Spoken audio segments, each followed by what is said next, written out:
Bonjour et bienvenue en l'an 2000. Et oui, aujourd'hui pour les nouveautés d'octobre 2023, je vous présente plein de vieux jeux édités avant l'an 2000, voire en 1960 et quelques pour Kunto par exemple. Voilà, plein de vieux jeux que vous ne pourrez pas retrouver dans vos boutiques du coin mais que vous pourrez louer à la ludothèque.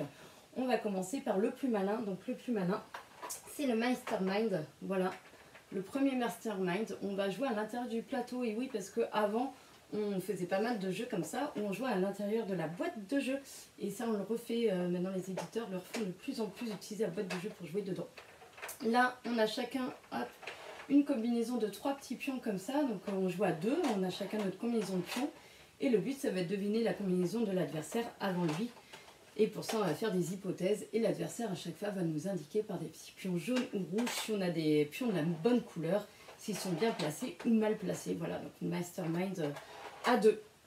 On a également dans les jeux qui se jouent à l'intérieur de la boîte, on a Perds pas la boule. Perds pas la boule, hop, on a une petite roue qui va nous indiquer une lettre. On a un petit plateau avec plein de thèmes différents, les oiseaux, les sports, le corps humain, etc. etc. Et donc, à chaque tour de jeu, on va choisir un thème, tourner la petite roulette qui va nous indiquer donc une lettre. Il va falloir trouver le mot qui commence par la même lettre correspondant au thème. Dès qu'on pense avoir trouvé un mot, on va mettre sa bille à l'intérieur du panier. Et donc, ça va être celui qui va être le plus rapide qui va pouvoir répondre. Dans les jeux qui se jouent à l'intérieur de la boîte, on va avoir le Docteur Maboul, édité là en 1978. Voilà. Pour ceux qui ne connaîtraient pas le Docteur Maboul, on a en fait plein de pièces anatomiques qui sont dans le corps du pauvre petit monsieur qui va se faire opérer. À son tour, on va piocher une carte qui va nous indiquer ce qu'on va devoir récupérer en fait dans son corps. Et malheureusement, si on touche les bords, ça va sonner ici. Je vous assure, ça a marché il y a 2 secondes et demie. Tac. Voilà.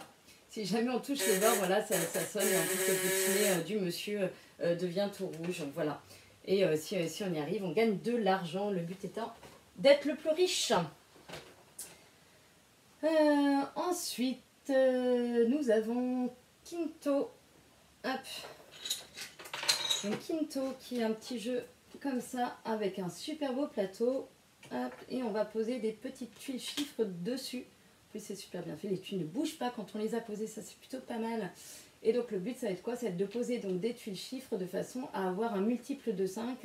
Enfin, que le total soit un multiple de 5 dans les rangées où on joue. Et d'avoir le plus de points. Parce que plus on a de points, plus on gagnera la partie. Voilà. On a également...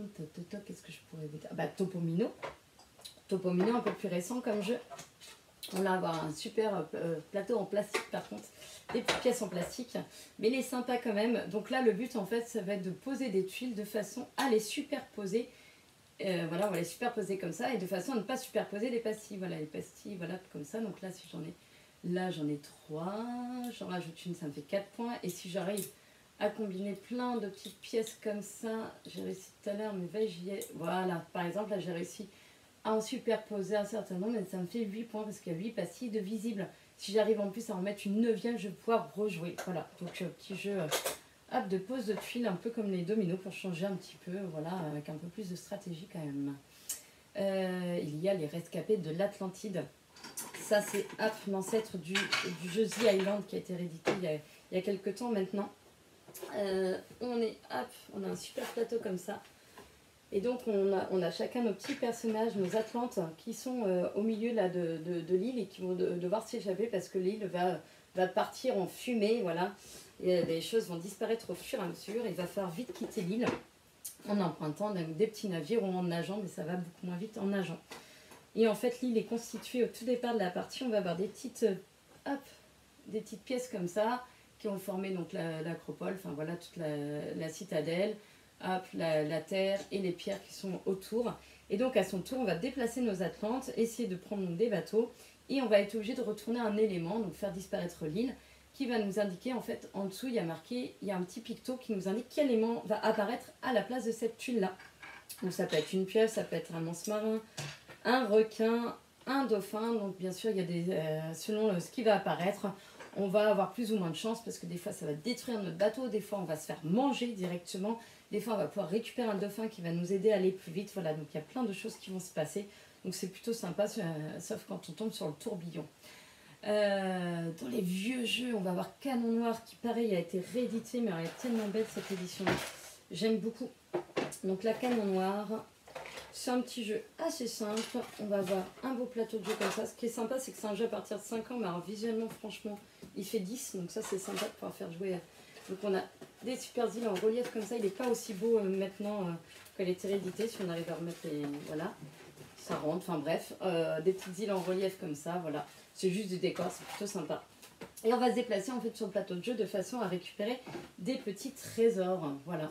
Le but c'est de récupérer 3 trésors pour gagner la partie. On va se déplacer avec nos bateaux, mais des fois on va se faire tirer dessus. Et donc on va malheureusement devoir prendre des bateaux plus petits.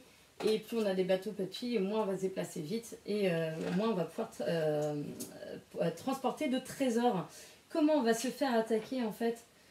Quand l'adversaire arrive sur une casse-canon, il va pouvoir lancer un boulet de canon. Voilà, vous avez vu le boulet qui est parti loin, donc ça c'est super sympa. Et donc le premier qui a récupéré 3 trésors, il les a ramenés à son port, a gagné la partie. Il est très très joli. On a Carabande aussi, un vieux jeu, c'est l'ancêtre du pitch car. Je ne savais pas qu'il y avait un jeu avant le pitch car, voilà. Donc Carabande, donc c'est exactement pareil, on a un circuit comme ça constitué avec de belles pièces en bois, sauf qu'il est un peu plus solide vraiment et c'est de très bonne qualité. Et on va chacun avoir un petit pion comme ça, un petit palais, et le but, donc une petite voiture, et le but ça va être de le faire avancer le plus vite possible en faisant des pichenettes sur le petit palais pour qu'il arrive à progresser. On a Docteur Mabou, ça je vous l'ai dit. Mikado magnétique, bah, pareil, il a été réédité apparemment il n'y a pas très longtemps. C'est des Mikado qu'on va poser sur la table et après, au lieu de les récupérer avec la main, on va les récupérer avec hop, le petit bâton comme ça. Hop, si j'arrive à le faire, il ne faut pas que je le tienne en fait, voilà. On va essayer de le récupérer avec le petit bâton aimanté gris sans faire bouger les autres et gagner le plus de points possible par rapport à la couleur des bâtons que l'on a récupérés. La course aux valises, alors ça j'aime beaucoup la course aux valises, on est sur un petit jeu de mémoire. On va être dans un aéroport, hop j'ai mon jeu qui est tombé, les petits canets, c'est pas grave. On va être dans un aéroport et le but c'est de récupérer donc des valises par ordre croissant de 1 jusqu'à 10. Et pour ça on va se rendre dans les aéroports en fait avec notre avion, on arrive dans un aéroport, on retourne une tuile. Si c'est par exemple la valise 1, bah, je vais pouvoir la récupérer et je vais essayer de rejouer de récupérer la valise 2. Si par exemple c'est une valise 6, malheureusement je la remets face cachée, on se rappelle tous où elle est et le premier qui a récupéré la valise numéro 10 a gagné la partie. On va voir donc dans le on va voir le nain jaune, voilà. Le jeu du nain jaune qui est un très vieux jeu de cartes où on va miser, donc les enfants adorent, hein, ils vont miser, ils vont gagner plein d'argent pour de faux, hein, bien sûr, des petits jetons. Et donc le but du jeu, ça va être de faire des séries de cartes, donc de poser les cartes par ordre croissant. Et quand on pose une belle carte, donc là par exemple, je pose un valet de trèfle, il y a un valet de trèfle ici, c'est ce qu'on appelle une belle carte, je dis hop, valet qui prend et je vais pouvoir récupérer tout ce qu'il y a dans le compartiment, tout ce qui a été misé en début de partie. Donc le but c'est de se débarrasser de ces cartes le plus vite possible parce que comme ça les adversaires nous donneront des points en fin de partie par rapport à ce qui reste dans leurs mains, voilà. Et donc c'est plutôt sympa, voilà, ce petit jeu intergénérationnel, voilà. Et pour finir, le jeu qui est tombé là tout à l'heure, et si j'arrive à le récupérer, est-ce que j'arrive à le récupérer? Non, je n'arrive pas à le récupérer. Où est-il? Où est-il? Tac, tac, tac, les petits canets. Les petits canets, voilà. Hop, sur l'environnement, donc un petit jeu sur l'environnement des années 1999, donc vraiment avant l'an 2000, pour dire que quand même la ville de Caen était plutôt bien placée quand même en 1999. Ils ont un jeu de cette famille, donc sur l'écologie. Et donc on a des familles, il va falloir reconstituer donc les familles comme un jeu de cette famille. Et là on va avoir la famille chlorophylle. Alors ce qui est sympa c'est qu'on voit en plus le mémorial qui est derrière. La famille Fortiche, voilà, ils sont super forts. Ils vont récupérer des graines de coccinelle et ça existe encore en plus de... Pas des graines mais des... mince. Enfin des pucerons voilà, de coccinelle. Enfin non, pas des pucerons, enfin bref. Des larves de coccinelle voilà, qui vont permettre d'enlever les pucerons. La famille Tritou qui trie le verre. La famille Impec qui va bien là par exemple le chien fait caca dans le petit parc à chiens. La famille Bon Tuyau qui va, la petite grand-mère qui en plus est en train de nous expliquer comment on peut faire pour éloigner par exemple des moustiques, etc. La famille Craignos, bah eux ils sont vraiment pas bons en écologie. Et la famille Éco, le père, voilà, avec plein de choses. Donc voilà pour ces nouveautés que vous pourrez découvrir à la ludothèque. Voilà, merci, à bientôt.